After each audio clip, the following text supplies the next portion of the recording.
I just did whatever I could to get, maybe some backlinks and to just sort of, how should I say this?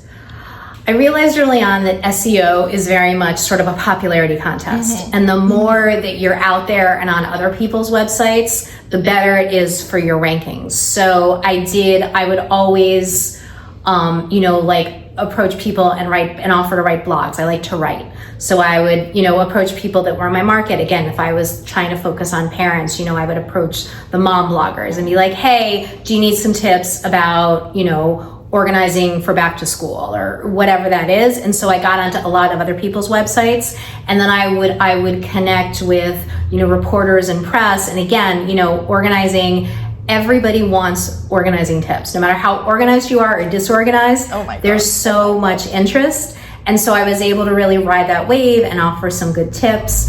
And like I said, again, I like writing, so that made it easier. Like I could come up with some really catchy ways of explaining things. And then just sort of, again, like networking like you and being on podcasts. And many years ago, I listened to, maybe I read an interview of Joan Rivers, who said that she's like, I never said no. No matter how big I got, I always said yes to whatever. And it really helped, propel her, make her more famous. And so I was like, I'm never going to say no. So I think all of those little things. And then also whenever I do, give talks, I'm always saying, listen, please put a backlink to my website. And just sort of, being out there. I use a marketing company that optimizes it. That's constantly looking at the analytics. So it's a lot of work.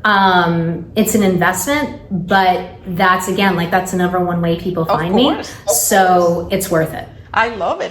You have to give me your Instagram. Because the marketing people. What's your Instagram? So it's at Less is More Organizers. Less is More Organizers. Yeah.